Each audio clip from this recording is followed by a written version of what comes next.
Okay, we've been talking about calculus with base e, for example, e to the x and the natural log ln of e. And so now in section 6.4 we're going to be talking about calculus with other bases, a to the x and log base a of x. Alright, so a to the x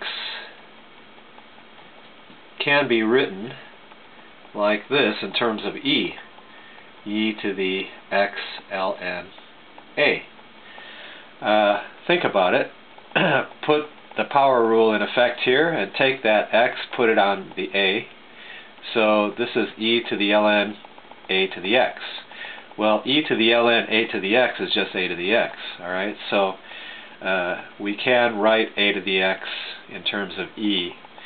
And we'll apply what we know already about e and its derivatives and antiderivatives. So let's take the derivative of a to the x, where a is some constant. So d dx of a to the x is equal to d dx of e to the x ln a. Now remember, a is a constant, so ln a is a constant. So what you've got here is e to some constant times x. Okay, and you take the derivative of this, that's derivative of e to the u is e to the u du dx, right? So this is going to be e to the x ln a.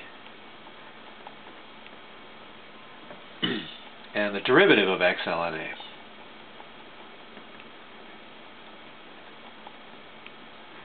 Now I'm writing it x ln a instead of ln ax because, again, there's a possibility of confusion that the x might be inside the ln, but it's really not. It's ln a times x. That's what that means. Alright, that's what this is. So to avoid confusion, I'm not taking the ln of x here along with the a, just the ln of a. So it's better to write it like this. Now remember, this is a function next to an x. So when you take this derivative, it's just ln a, just the constant ln a. So this is a to the x. Well, what's e to the x ln a? Again, that's just a to the x. And then the derivative of x ln a is just ln a. So it's a to the x ln a. So the derivative of a to the x is a to the x times ln a. Now, what if x is, well, we'll consider that just some function, alright? So you can call that a to the u. With the chain rule, you can get a more general form of this. Now, if a is greater than 0 and u is a differentiable function of x, then a to the u is also a differentiable function of x, and the derivative of a to the u is equal to a to the u ln a du dx, using the chain rule. And you can also write it more simply using prime notation. That would be u prime a to the u ln a. Here's some examples. Let's take the derivative of 3 to the x. Alright, we can use the simpler expansion that we had here, a equals 3, and that would be 3 to the x ln of 3, right?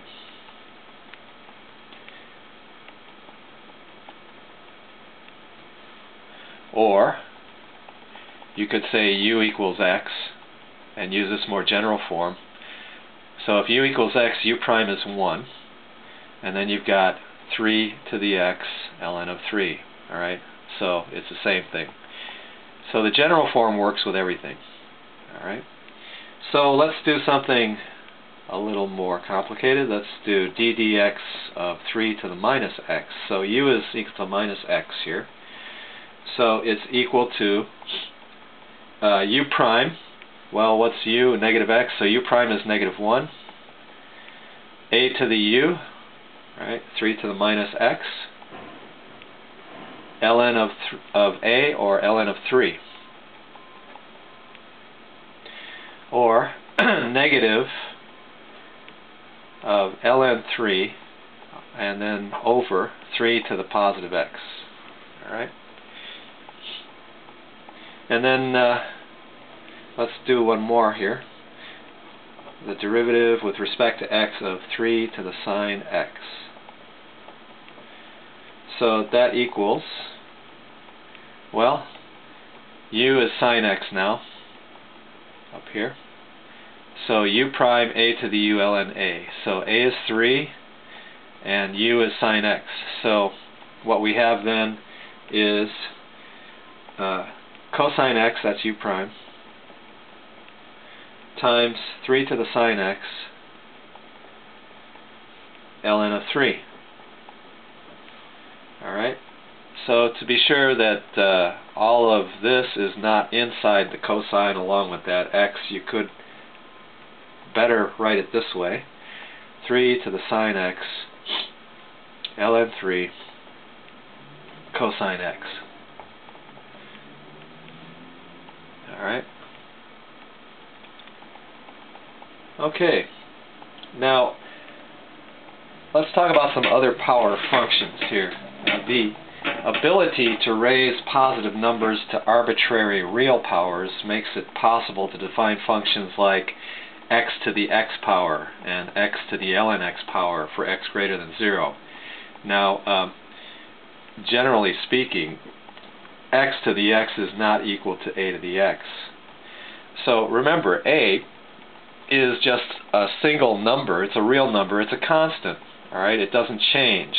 The only thing that changes is the variable x. X to the x is a variable to a variable. Alright, so both of these can change. Alright, if x can be any real number, so you've got any real number to the same real number. Alright, but these can vary. So, how do you take the derivative of something like that? Alright, there's at least two methods for this. So, for example, let's find dy dx.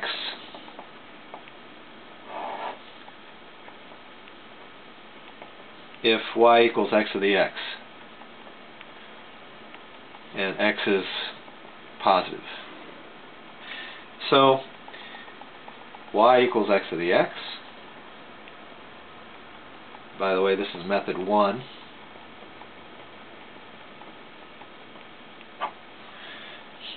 And rewrite that as a power of x to the x, that is, rewrite that as a power of e. That's e to the x ln of x. Alright? Now take derivatives of both sides with respect to x. So we've got d dx of y is dy dx equals e to the x ln x, and then the derivative d dx of x ln x.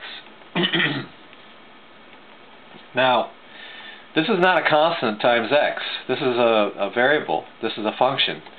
So you have to use the product rule on this one. Alright? So, well, even if that were a constant, you could use the product rule and it would still work, but we usually don't think of it like that. We don't think of using a product rule if that's a constant times x. But we have to use a product rule on this. So this is equal to, well, e to the x ln x, again, is equal to just x to the x. Alright, so I'll write that, x to the x, and then we'll use the product rule on this. So that would be x times the derivative of ln x, or x times 1 over x, and then plus the derivative of x, which is 1, times ln x. So I'll just leave that 1 off. Alright, and so this is equal to x to the x times, simplifying that in the parentheses, you've got 1 plus ln x. So there's your derivative. Alright. Now, there's another method you can use with this, logarithmic differentiation. Remember that? So we'll call that method 2.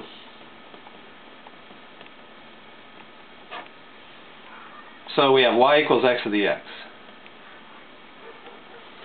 And take ln of both sides. So ln of y equals ln of x to the x, and use the power rule on this.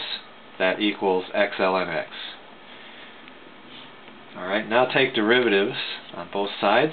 d dx of ln y equals d dx of x ln x.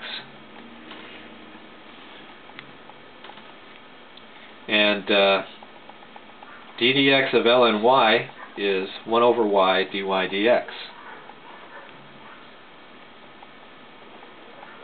And on this one, use the product rule, and you get 1 plus ln x as we did before. And then multiply both sides by y, because we want dy dx.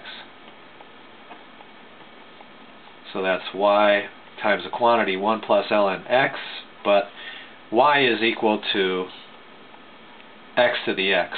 So this is x to the x quantity 1 plus ln of x. So we get the same result as we should. Let's try another example. We want dy dx if y equals x to the sine x, where x is positive. Right? So take the derivative. Well, first of all, change the x to the sine x to power of e. So that would be e to the sine x. I'll put that in parentheses so there's no confusion. The ln x is not inside the sign there. Alright, so e to the sine x ln x. And take derivatives with respect to x on both sides, so that's dy dx equals the derivative of e to the sine x times ln x. And so what do we have here on the right side? We've got e to the sine x times ln x, and then the derivative of the power using the chain rule here, d dx of sine x ln x. Alright, and so this is equal to, going back to the original notation here, e to the sine x ln x is just x to the sine x, so I'll write that. This is x to the sine x, and then the derivative of this, and that's again using the product rule on that one. That would be the derivative of ln x, that's 1 over x times sine x, plus derivative of sine is cosine times ln x. And that's basically it.